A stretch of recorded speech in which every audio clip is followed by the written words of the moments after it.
Started. Welcome to our webinar, Is Your Freelancer Management Strategy Actually Strategic? I am Mike Tyson with IC PreCheck and will be the moderator. Before we get started, I have a few housekeeping notes. Number one, please ensure that your screen is in gallery view.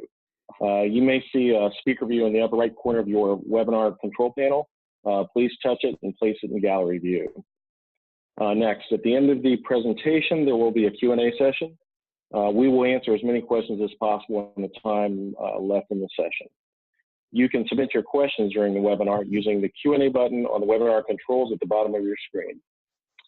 Your microphone will be muted during this webinar, and we are also recording this session.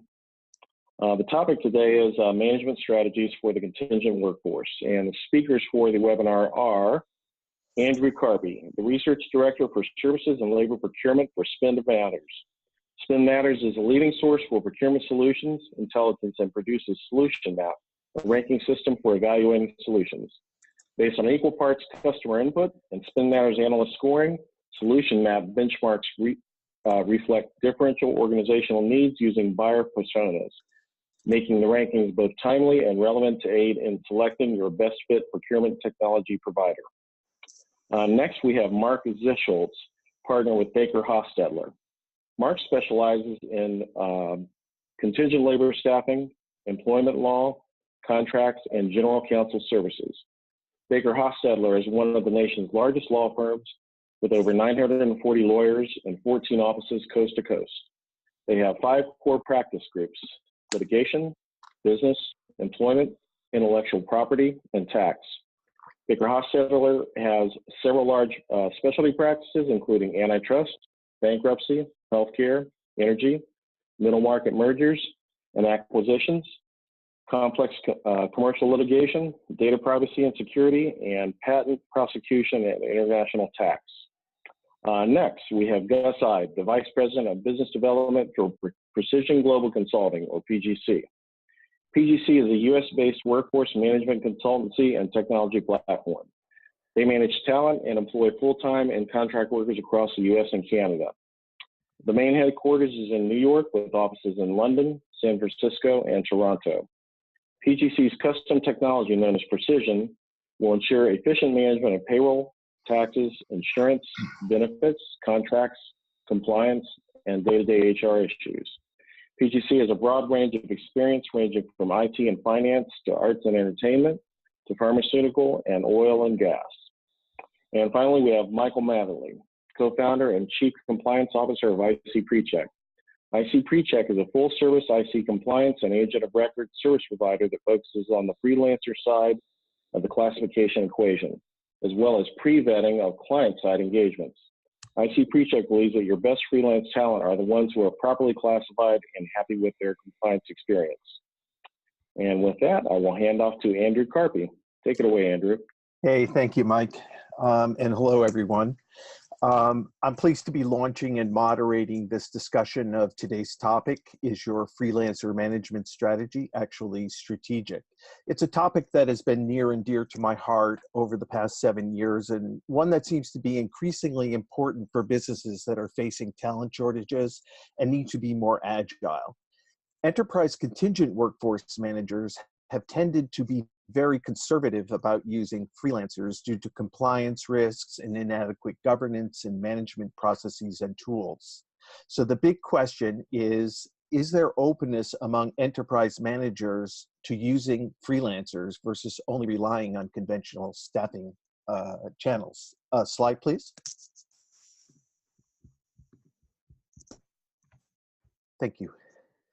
So the data here is from a 2018 Innovero Upwork study of over 1,000 hiring managers. For a variety of reasons, like reducing intermediation costs and accessing specialized skills and so on, 9 in 10 managers were open to hiring freelancers rather than temps through a staffing firm. So it appears the interest and desire is there, at least among hiring managers. And there may be some talent requirements that the temp staffing model is not well equipped to handle. That said, there have been obstacles making it happen. Next slide, please. So as you can see, here from our very recent Spend Matters Pulse survey of solution provider executives. Classification and compliance concerns was the second most frequently cited obstacle to using freelancers. But lack of organizational know-how about how to programmatically scale the use of freelancers was the most cited obstacle. And there were other obstacles, as you can see, about procurement and HR processes, et cetera.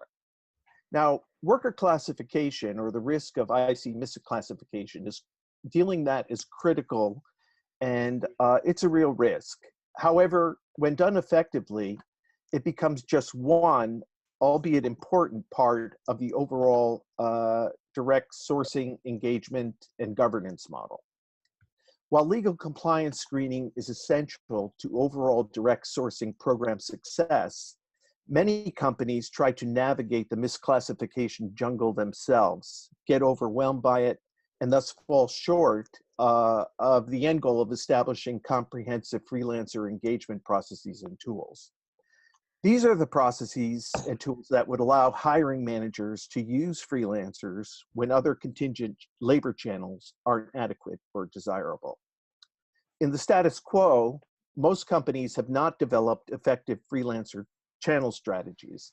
Instead, many companies are reactive when it comes to engaging freelance workers, not proactive or intentional in their governance of this unique class of talent.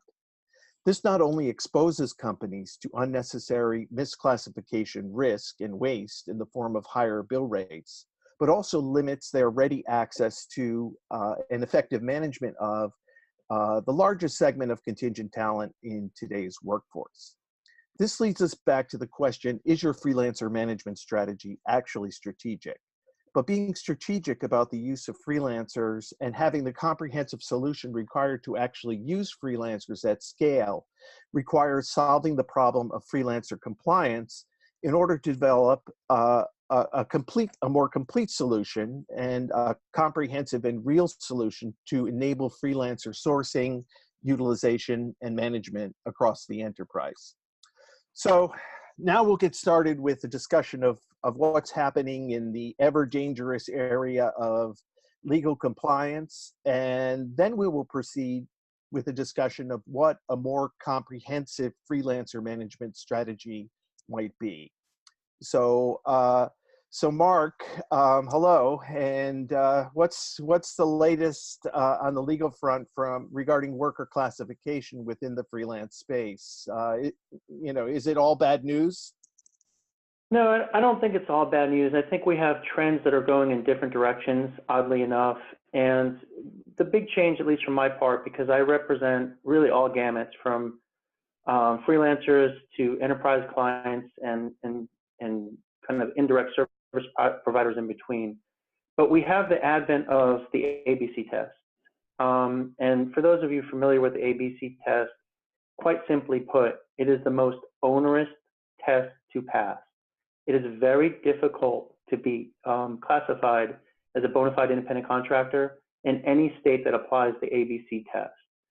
So in a nutshell, what the ABC test does, it's really, there's three prongs to the test. The A part is the direction and control. The B part is an inquiry into whether the freelancer at issue is performing services that are integral or central to the end client. And then the C is more kind of like the corporate formalities. Are they doing things to demonstrate that they're a bona fide independent business, such as making an investment into their business? And unfortunately, what we've seen, and it's pretty well known now, California last year, through judicial fiat, adopted the ABC test. And the backlash from the tech community was enormous.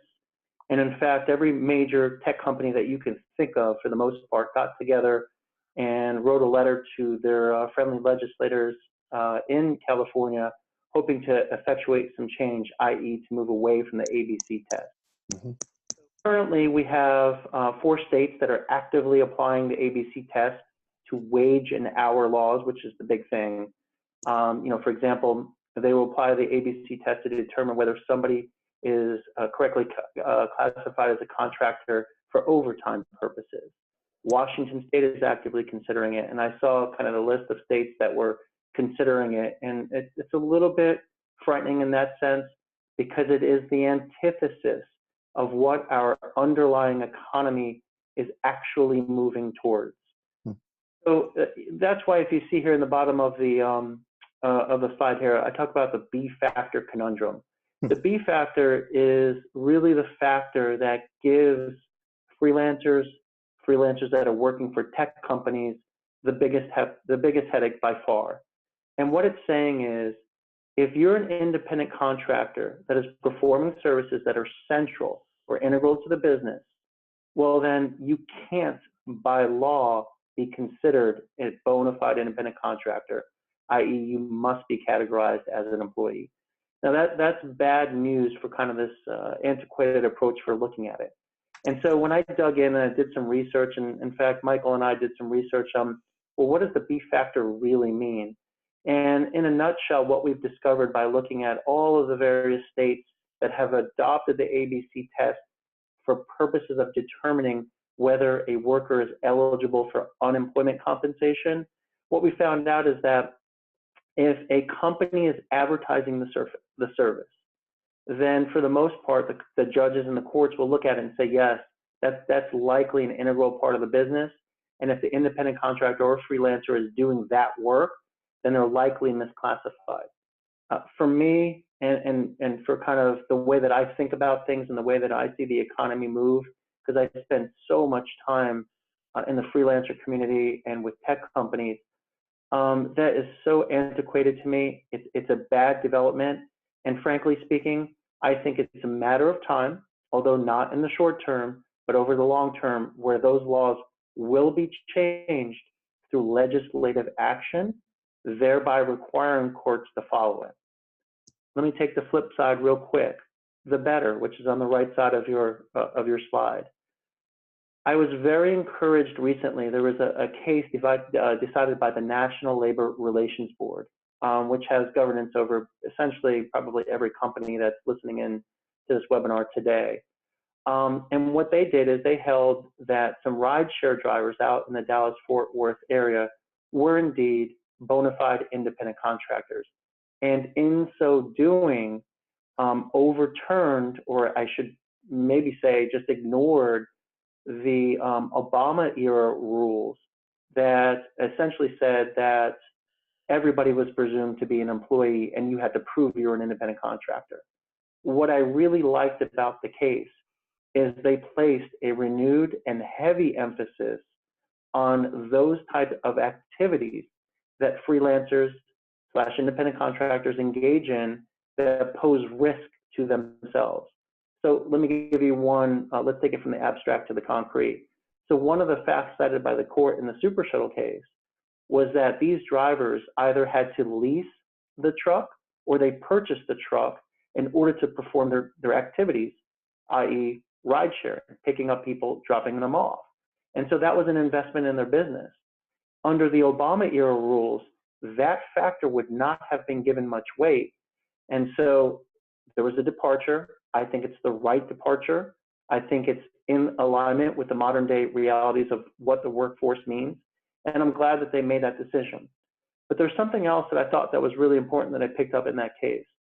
I had been advising my clients for a very long time that if you have regulatory agencies which are requiring that certain rules, procedures, and practices be followed within industry, to the extent that an employer simply requires its freelancers to follow those rules, that will not be construed against the employer for purposes of determining whether the worker is misclassified or not. So again, let me take the abstract and give it some concrete footing here. So apparently in Texas, and more specifically at the Dallas-Fort Worth Airport, if you are working for or on behalf of the airport, like a driver would be, you're required to wear a certain type of shirt, and you're required to have a certain type of decal on your car. And so the airport, when they were engaging these workers through a company, said, hey, you've got to make the workers wear a shirt and have certain decals on their car. Normally, hey, that's control, that's direction and control. Those are bad facts. However, in this case, the National Labor Relations Board was smart enough to say, you know what, that's a requirement coming from the government. Doesn't matter if you're a freelancer or an employee, we're not going to construe that in a negative fashion against these workers. So I was really pleased to hear that. It was very consistent with what I've been telling my clients for a long time. So I can tell you that, you know, based on the Super Shuttle case, based on under the Trump administration, they have moved away from the tightening, from making it more difficult to be an independent contractor. That is a trend in the right direction. And we have certain senators, such as Senator Warner from Virginia, who's a big advocate of the freelance community.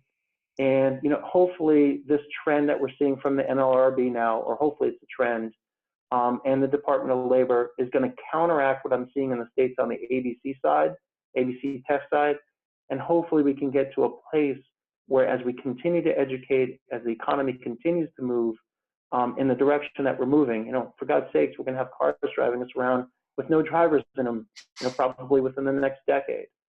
Hopefully we can continue this direction, and we can have a more enlightened legislator start to pass laws that make common sense.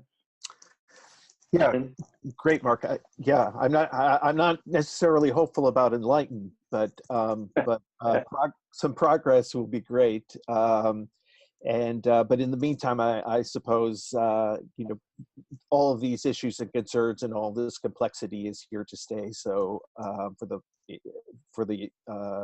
the foreseeable future, so it really has to be dealt with. But you know, I think to your point of looking at some of these changes in regulation, there are perhaps new avenues opening up, and it is also an area that can be managed. So, Michael, turn to Michael now. What challenges in the freelance management space are you seeing that are happening, that are hampering companies' accommodation of this new economy and new way of work? Yeah, thank you, Andrew, and thank you, Mark. The short answer is operationalizing what Mark just said. The ability to take a service provision like IC PreCheck does to support our clients, and actually putting it into a model that we can deliver. Now, what is IC PreCheck briefly? IC PreCheck is a IC compliance provider.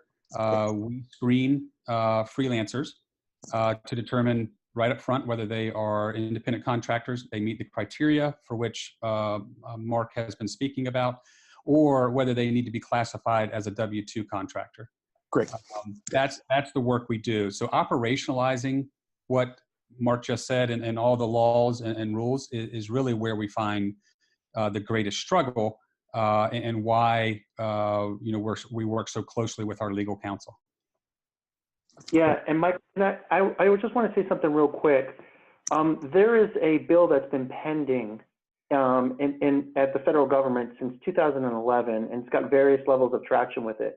It's called the Payroll Fraud Prevention Act. And I just want to tell you what that says real quick and why it dovetails into what you do and what your company does. That in my view, you know, because I see so many different things, and critically important. A part of that bill says if a worker is classified as an independent contractor or a freelancer, same thing, for purposes of engaging in a specific project or engagement. So in other words, they weren't classified that way before, then we're going to go ahead and we're going to classify them for that purposes.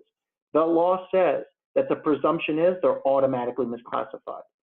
So if you could, Michael, just speak real quick, that's why, about this topic, that's why I feel like if you have this program where you've already pre-qualified them, they're sitting in the cloud and they're able to do different jobs, they haven't been made a freelancer just for purposes of a specific project, thereby undercutting what the intent of this bill, if it's ever adopted. But more importantly, some of the legislators are onto the fact that that's what companies do.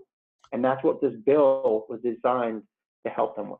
Yeah, and that's why Gus and I, our partners, companies partner together, is because there's sometimes when we cannot make the IC classification work. because it wouldn't be a strong enough classification decision to withstand the scrutiny of the various different agencies. And there's a lot, as you mentioned, that sort of plays into that. What state, what's the workers' comp code, or the type of work that's being done, what are the circumstances of the hiring company. We focus mostly on pre-vetting, making, IC compliance as a calculus is a two-sided equation.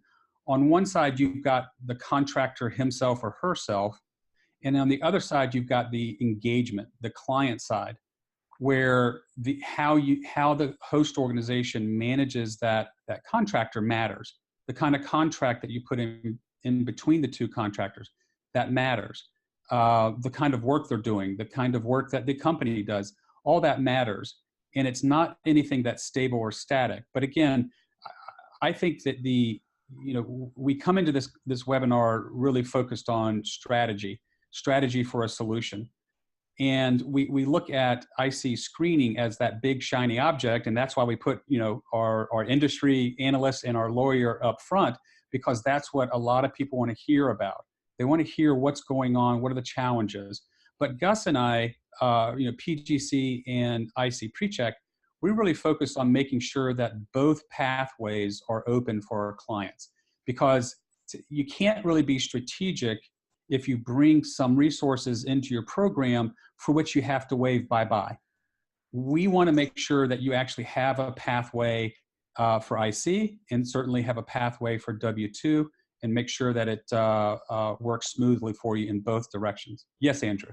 Yeah. To jump in. Yeah, just to move on here, what are the particular difficulties companies face in the future in terms of dealing with compliance and various aspects of engaging temporary workers? For the future, Gus, do you want to take that one, or do you want me to take that? Yeah, I'll definitely have some input there. I think what we've seen and what we've been discussing for the last few minutes is probably a representation of what could continue into the future to some extent as well. And I think I'll talk about this a bit more later, but I think to pick up on a point that Mark made earlier, there's this really interesting dichotomy now between the economy and where the economy wants to go and the types of businesses that are being born out of that. But at the same time, where we are in terms of employment law and engaging these workers. So the opportunity that people see through engaging freelancers is undoubtedly huge. You just look at companies like Uber, which set the precedent for that. And then there are all sorts of businesses out there using that model to engage freelancers to do this work under the gig economy. But that's being restricted by things like the ABC test. So the opportunity is there, but then there are also barriers being put in place to restrict people from being able to do that. Now, you can talk about and argue why those barriers are being put in place and what kind of motivation is behind that.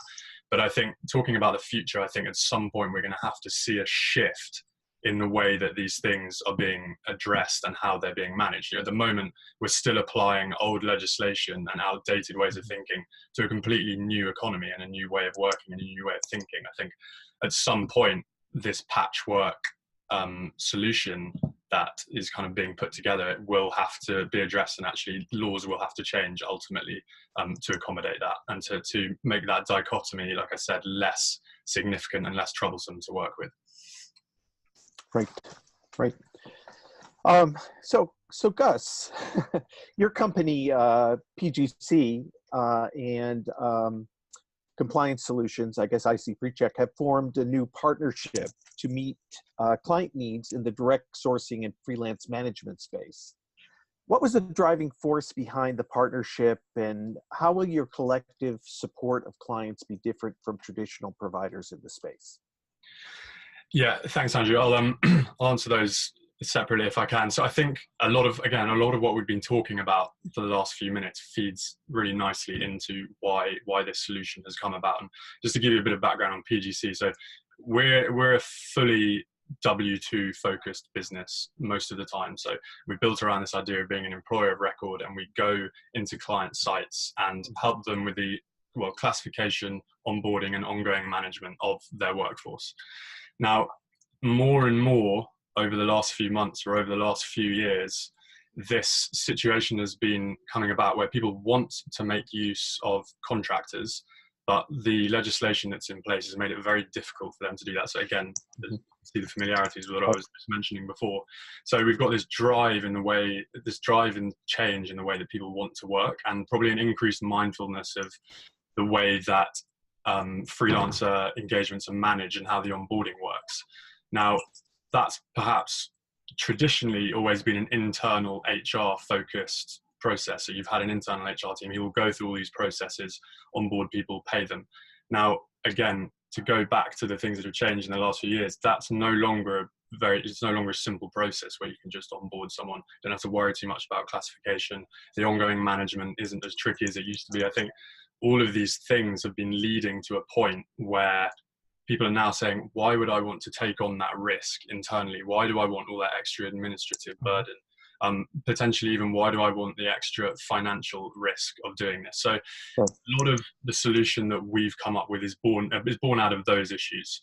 And I think as a result of that, outsourcing this kind of service is actually becoming far more popular, far more common. People are seeing the value in it.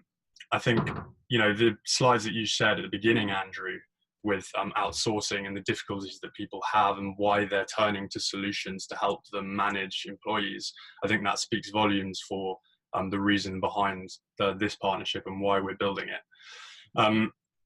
If, as Michael said, if we can go on, and this moving more into now how the partnership works specifically, if we can go on site, as I have been doing to clients, and saying, look, I understand that you're looking at outsourcing employees. The feedback for that is yes, but I have no idea where I stand in terms of, should they be contractors, should they be freelancers, should they be employees, should they be 1099s, W2s?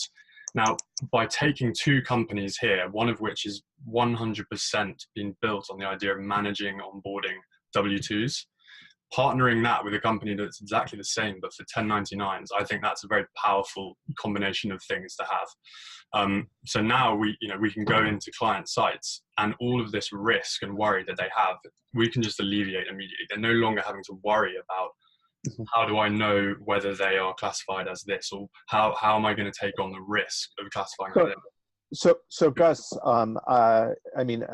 sometimes large enterprises themselves do have a means of screening and routing a worker either to the payrolling side or to the agency of record side, or they use third parties that may offer EOR and AOR services combined.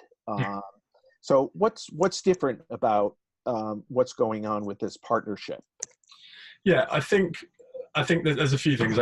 We're really trying to add an element of strategy to this. So what we want to do, we want to take IC PreCheck and PGC and go on site to a client and take over not just the ongoing management of workers once they've been classified, but the whole process that leads up to that happening in the first place.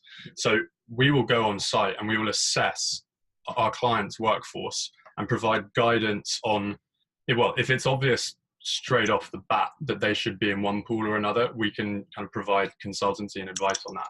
But once we get into the territory of not knowing, and actually it requires a bit of exploration and a discovery process, that's exactly where we come in. So it's from a very strategic level that we're coming in and helping them through that discovery process to make the determination. Once that determination has been made, facilitate the ongoing management as well.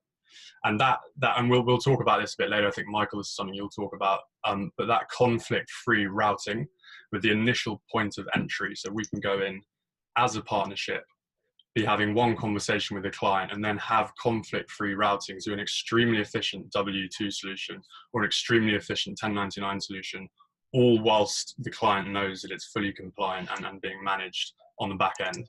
So I think that's what I would say is the difference. And obviously, in terms of doing it in-house, you're right to point out that some companies do have solutions in-house where they just do it themselves. Now, if I'm being honest, I think when your company gets to a certain size, an enterprise client, maybe that does make sense. And that will depend on your business model, your financial situation, where various costs are attributed. But certainly at a smaller level than that, when people are looking to offset risk and administration and the financial burden. I'd boil it down to those three things. We're taking on all the administration of this process, the ongoing risk of, I know IC PreCheck provided indemnifications, and then the financial side as well. So that would be my Great, Yeah. great. Michael, Yeah, anything to add? I would add on to that maybe a slightly additional way to think about it. Organizations, when they become a certain size, they become pretty good at HR and in hiring direct. And they also become pretty good at managing their vendors. But when we say vendors, that we're talking generally about corp to corp type relationships. And when we're talking HR, we're talking about hiring, full-time employees.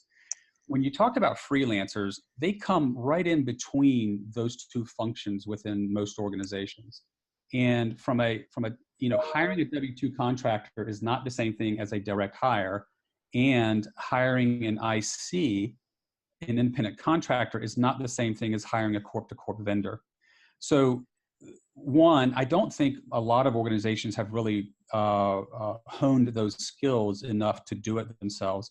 And two, there's an added layer of, as Gus mentioned earlier, administrative benefit and expertise in engaging freelancers that way. And certainly the risk management aspect of it is something that, our companies focus on specifically regarding the freelancers.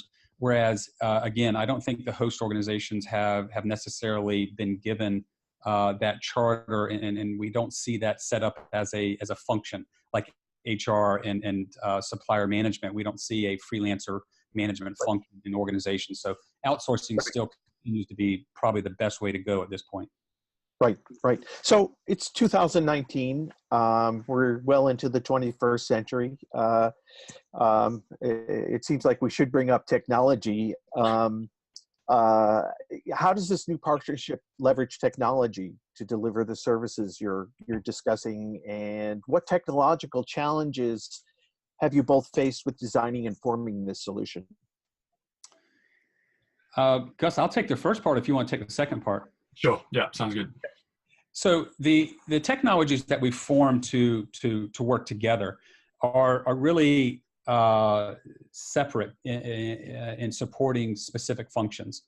If you think about the technology to support an independent contractor, it by inherently is more directed towards just making payments to the contractor, being able to raise an invoice, and be able to do the screening up front.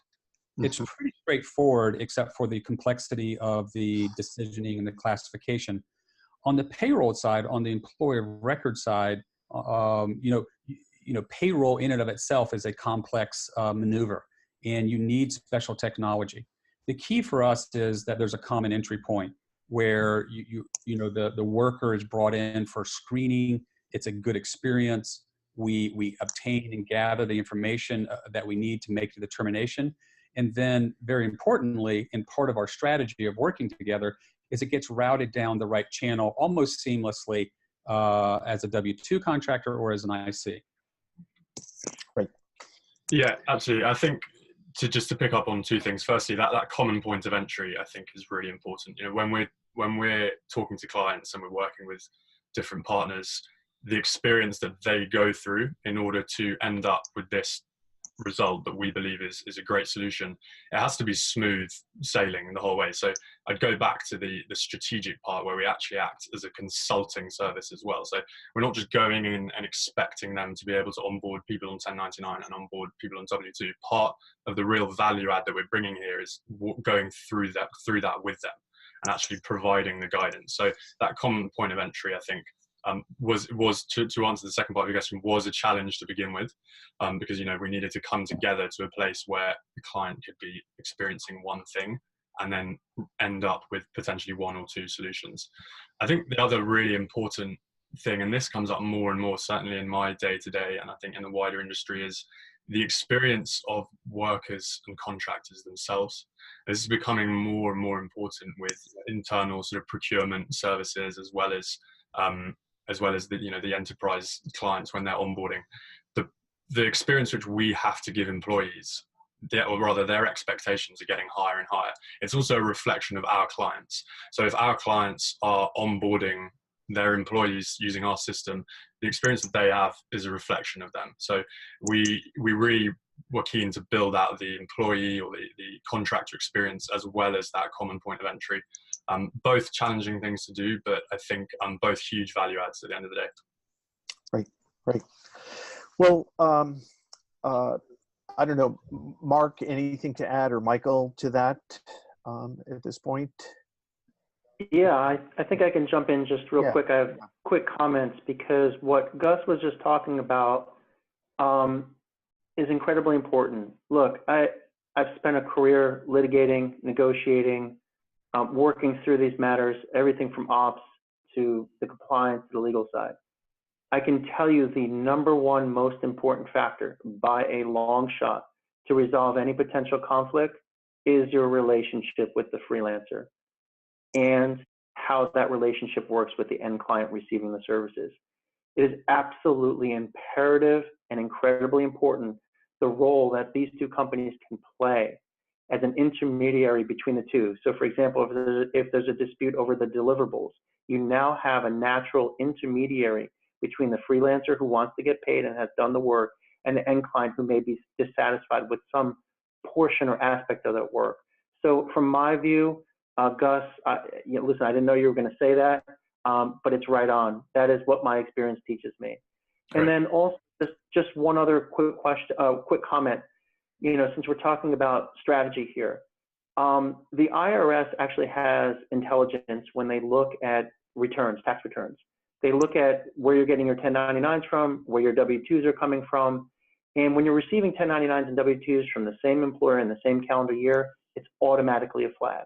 You are more likely to get audited. So to the extent that you use a third-party intermediary, payroll provider, AOR provider, you're now strategically limiting the possibility of getting audited. So I wanted to make sure that at least our audience knew that. And I guess also it's very much a legal issue and problem, but it's also an operational problem in terms of process and speed of that process and so forth. And so, you know, Gus or Michael, I'm not sure if you could comment on that further in terms of what you're doing. Yeah, so from the IC side, you know, a lot of the, you know, classification risk is not a snapshot in time.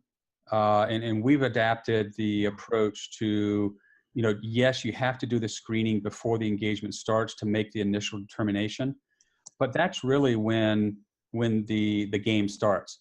And Mark has done some prior studies, which we really like to look at and we've taken to heart.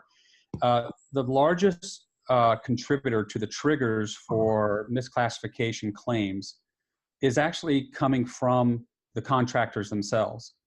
And it happens not before the engagement, but actually during the engagement and immediately following the engagement.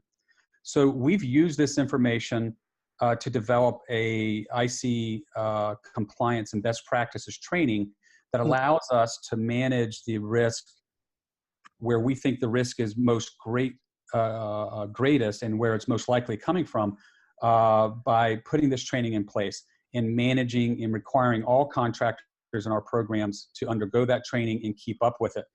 So whether it's a 1-week engagement or a 6-month engagement or a year-long engagement, you know, they have to keep up with that training.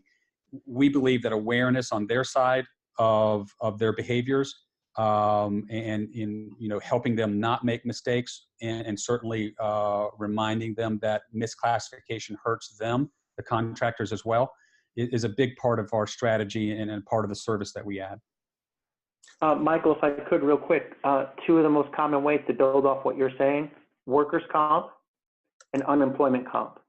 So to the extent that somebody gets injured on a job, that's one of the top 3 ways in which misclassification gets exposed. So what do you do to counteract that from a strategic perspective? You require the freelancer to get workers' comp insurance, which is very inexpensive, especially on the IT side. And then for unemployment, one of the things that you check, I know we've talked about this a lot of times, are they actively marketing their services to other businesses, other than the end client that they're currently and actively performing services for. Those are excellent points and a great way to strategically reduce risk. Yep. Right. And so, I think going back to what I was saying at the beginning of the presentation, the compliance, classification compliance issues are very real and substantive, and they can't be ignored. They have to be addressed. They have to be sorted out and put into a box to the best extent that they can be. It's that in addressing compliance and classification, that's tended to become a wet blanket on the actual use of freelancers. And companies are really looking for solutions. So, I think, or I would ask, what would a solution like that look like? And I have a feeling that Gus and Michael, you probably, have some idea of that. Yeah, I think so. I like the way you put that as well. I think you're absolutely right in saying that it's a wet blanket on the use of freelancers, and that ultimately, if you want to boil down what we're doing here, we're trying to remove that wet blanket and actually make all these things more accessible for our clients to use. That's really what it comes down to, is removing barriers to entry, facilitating the operational side, and just allowing people to actually flow with that new way of working, the new economy, and make it accessible. So I think that's really what we're aiming for. Right. Michael, did you have any thoughts on that? Yeah, I was going to add on, doing the training is one of the things that we've done to, support the risk management throughout the IC lifecycle. The other thing that we've done is develop a compliance rules engine that allows us to monitor the activity on the contractor side as well as the engagement side, so that if we see any changes, like, for instance, somebody who originally started off as a contractor in Texas, they moved to California, that's a bit of a flag that we need to track down and make sure that the compliance still fits. So our monitoring of the engagement throughout the life cycle is really important and helps us identify risk and take corrective actions as needed. Mm-hmm. Great. All right. Shall we jump into the section where we talk a little bit about PGC and IC pre-check? Sure. Yes. All right. Well, let me pull some slides up that Gus and I prepared. So Gus, if you want to take it Sure. here, give me 1 second, and there we go. Thanks, Michael. Yeah, I think these conversations can go into a lot of depth, and there's a lot of different things to cover. And ultimately, we're saying, we believe that we have a good solution to help solve some of these problems. So just to put that into context and just to indicate exactly what that looks like, I just put this together very briefly. And I think just from a visual aspect, what I'm trying to do here is underline the service that we're trying to bring and the value add that it has. So you can see there, as I did earlier, I've usually split out what we cover into 3 buckets, being that legal and compliance, which is obviously what we spent most of today on, the administrative and the operational aspect, which actually is huge, and in my opinion is becoming bigger and bigger. Just the day-to-day management of what internal HR people do, and I could go on about that, because there's things which I think they should be doing, like employee incentive schemes and making somewhere a great place to work and actually making people want to work there. But at the moment, so much of what HR people do is, this stuff, day-to-day payroll things, administrative work, making sure taxes are in the right place. So I think what we're trying to do is free people up so that they can actually add value in a different way, and what I believe is a more sort of profound and important way. And again, you can see here that I've undercut worker experience because it's just such an important thing, and clients that we have such high expectations now as to what that actually looks like.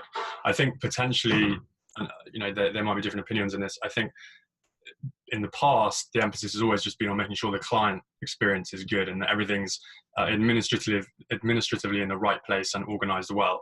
But as that becomes more and more common, and as there are more businesses who are able to deliver that, focus shifts, and actually, especially in the gig economy when it's all about the employees and the workers themselves, this worker experience factor is is magnified hugely. So as I mentioned, we've put a huge amount of effort into the experience they have when they log onto our platform, and the service that we can provide them in terms of answering questions and being available to answer those questions. We want to put someone on the end of the phone to you, not give you an automated chatbot, although that can also be useful at times, or send you through to a voicemail. So that's what we're contributing to this partnership, and that's the W2 side of what this partnership looks like. So I hope that's a useful visual representation. Yeah. Yes. So on the IC PreCheck side, we're kind of the other side of the channel there, and our focus is doing the screening up front and making sure that that classification is done properly, it's done thoroughly, and it's sustained throughout the rest of the engagement, whether it be W2 or IC. When it is IC, after the screening is done and we trigger the indemnification for our clients, which is the usual course of action for us, we then put an engagement in place with the contractor on our client's behalf. That means we enter into an SOW with them. But there's some other things that we do as their agent of record. We handle the flow down requirements from the client to the IC, which means we validate that they have insurance. IC insurance is not always the easiest, or has not always been the easiest to get.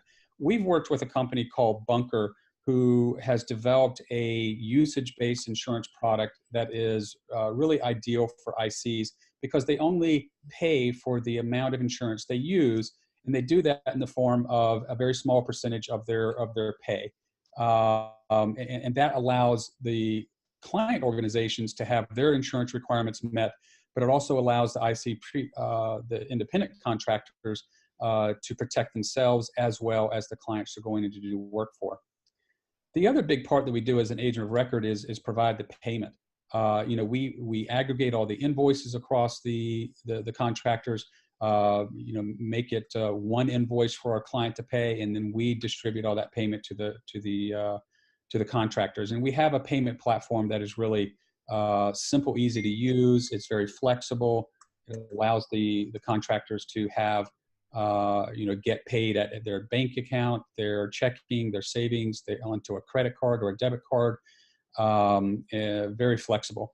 And then you can see, we tie it all together with that IC compliance and best practices training that all of our contractors are required. As so that's us individually, but really we're a group. We're two companies coming together to do something unique. Great. So what PGC and IC PreCheck do is we provide that strategic and conflict-free solution for a clientele. You've heard Gus talk about how they handle everything EOR related for W-2 contractors. IC PreCheck handles everything agent of record related for 1099 contractors. Together, we provide our clients that total freelancer management program that really supports all contractors, all freelancers coming into the program, and allows the client to really focus on identifying or maybe even sourcing those freelancers, that talent that they're looking for. And Gus and I put this slide together just to show you not the whole thing, because we kind of talked about the circles on the sides. But one of the questions that Andrew asked earlier was the technology. How do we leverage technology to support what we're doing as this strategic union between PGC and IC PreCheck? And first and foremost, I think you heard Gus mention it earlier, we have a common entry point that allows the clients to submit intakes, requisition, whatever your organization calls it, all freelancers into one point of entry. And we do the screening. Unless it's a pre-identified W-2 contractor or a pre-vetted independent contract that's on a return visit, we take them through them building their profile, us obtaining all the information that we need to do the classification screening, and then we perform this thing called conflict-free routing. And it's one of the major reasons that PGC and IC PreCheck are separate companies. in the past, the traditional IC compliance providers are making that determination. They're doing the classification screening, and then they're routing it as a W-2 or as an IC. But the difference is the traditional companies, they manage both channels, and they collect revenue, whether it's a W-2 or a 1099. And the markups, the margins, the profits are not the same. So the incentive on those traditional type of companies is not the same as it is for IC PreCheck, where we're not going to make the IC classification unless we can absolutely handle the risk and allow our clients to offload it. So with that, we appreciate you letting me share some information. I'll turn it over to Mike Tyson to see if we have any questions from the audience. Yeah, we actually do have a few questions. The first one, Mark, this would be directed to you. So under the B factor, would a financial services company that uses ICs to do software programming be seen as the employer of these ICs? I would need a little more information in that. If it's software program relating to the products that they actually offered, then you're running a risk. But if they're running software programming that does, they're generally running the systems within the company itself, just for general operational purposes, then no, that wouldn't destroy the B factor. But I'm happy to, I don't know who posed that question, or if they want to provide the information. I can certainly just provide more information if they can elaborate on that a little bit more. Okay, I'll get their contact information to you, Mark. Next question, this one is for Andrew. How important is speed in freelancer engagement? I.e., how can the whole process be faster than it is today? Yeah, well, great question. I think speed has become very important. From my understanding, kind of the conventional approaches to classification and actually getting a freelancer either on a payroll or under an AOR, agent of record, can be time consuming. It might take several days, and frequently the integration is pretty can be pretty clunky. And so how can that happen? I guess there are two ways. One is better technology and better integration. But that, that's only going to get you so far. I think the most important way is a process that is going to allow for collapsing time. And so I know that Michael, you have been working on some processes with your IC PreCheck product and so forth. I don't know if you want to go into that now, or that's about. Yeah, I think the traditional way, just very quickly, the traditional way of doing IC screening, can take between 7 and 15 days. And in a gig economy, on-demand economy, that really is not supportive of the gig model at all. They just don't mix. So we've really been focusing with Mark's assistance in developing kind of a real-time means of providing classification. And it has a lot to do with pre-vetting of the contractor and pre-vetting of the engagement side projects that they're going into as well. Mm-hmm. Great. Okay. Oh, go ahead, Andrew. No, I was just going to say, yes, absolutely, to emphasize the gig economy and the digital platform economy as such. And once again, we live in an on-demand age, and speed is expected, so and necessary in many cases for the use of freelancers.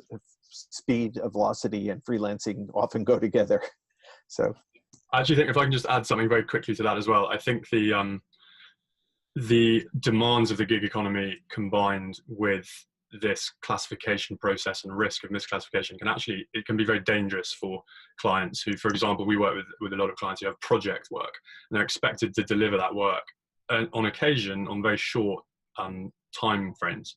So they then get into the situation where as you just said, Michael, that traditionally to make those classifications can take a very long time.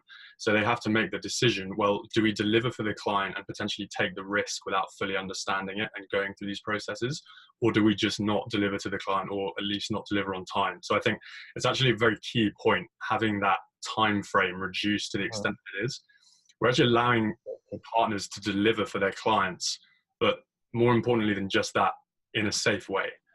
So I think we're allowing them, or rather we're stopping them from being pushed into those corners where they might have to make decisions like that. Mike, if I could real quick, can I just chime in real quick? Do we have enough time? Yes. Okay. So real quick, I just want to finish answering that question on a financial services company about software program real quick, and then I want to address something that Gus just said that I think is pretty important. On the financial services company, since I don't have more information, let me just use the Uber example real quick. If Uber hires a software coder to come in and help program the app that you use on your Android or your Apple, that is within the core of their business, you got a problem with the B factor. But if they hire a programmer to help them code, I don't know, an internal HRIS system that has nothing to do with the service that they offer to the general public, and therefore that B factor is not implicated. So I hope that helps the audience member who's listening to this, help draw a distinction and help kind of ferret out that question a little bit more. I'm obviously happy to provide more detailed information if I know more. But then also, Gus, with respect to what you were saying and to build it off a little bit more, I think it's very important for people to understand that in this economy and the way that things work, and the way that we have employers that, for example, some of them have blanket moratoriums on the hiring of freelancers. I think education is the single most important thing. So I was in an office 2 weeks ago, I won't name it, but it was a Fortune 100 company. They have a moratorium on freelancers. And in the very next breath, they tell me, we're having a problem getting Java developers. So I said to them, and we opened up a whole discussion, I said, well, then why are you not using freelancers? And their immediate response was because legal said it was too risky. And then I said, well, have you considered using a third-party provider who's an expert in these things that can, one, you can contractually shift the liability back over to them. And then number two, they have experience with this. And then number three, they can also repurpose these workers as well. So they're not just working for one employer for an extended duration of time. These are some of the strategic services that I know that you guys provide, but it's all a part of the education process and how we can get to the next level. Absolutely. All right, let's try to do one more question. Mike, do you have one? Yeah, sure do. This one is addressed to you, Michael, and Gus. What do you mean by conflict-free? Why is that important? It's obviously a business-related question. Michael? Yeah, I will. Thank you. Conflict-free means that our business model is aligned with the client's objectives. It means that we're not in a position to drive the type and the size of revenue we get based on the classification decision that we're making. So we've kind of made the decision since the inception of our company 2 years ago to not be in EOR like Gus's company, PGC, is, because we believe that that decision should really be made on the facts of the case, but also on the real risk that is associated with classifying that worker as an IC. And again, I said it earlier, if we can't handle the risk, if we can't engage the IC in a way that we're comfortable with, then we're going to route it as a W-2 and we won't receive any revenue or benefit from it. That's why PGC and IC PreCheck partner together, because 12 o'clock. The thought of doing screening, you have to be open to the idea that it may be classified as IC, but you also have to be open to the idea that it may not be. And I think we are like out of time, so I'm going to share the slide and let us move on. Great. Thanks, Michael. Yeah, I think just as we sort of get to the end, I think off the back of this, what PGC and IC PreCheck would really like to do is offer up, for anyone who's listening and for who this might be interesting, is offer up this freelancer assessment. So come in and do the things that we've been talking about, and actually feed back to you with what we believe the current state is in terms of distribution of workers, freelancers, and classification. So if that is interesting for anyone, there are some contact details there. We'd be more than happy to get together and do that for you. So yes, if you could just let us know, either Michael or myself, we'll get that done. All right, well, folks, thank you for joining the Freelancer Changing Landscape of Contingent Labor webinar. We will be sending copies of the slide shown today, as well as the slides in the appendix with some additional insights from our panelists. Along with the slides, there will be a link to recording of today's panel discussion, so you can either review again or share it with others in your organization. Along with the slides email, we will be sending a survey link, and would really appreciate you taking a quick moment to share your feedback and any comments about our panel. That is the conclusion of our webinar. Thank you again for joining us, and thanks to our panel, Andrew, Michael, Mark, and Gus. Take care, everyone. Thanks, everyone. Bye.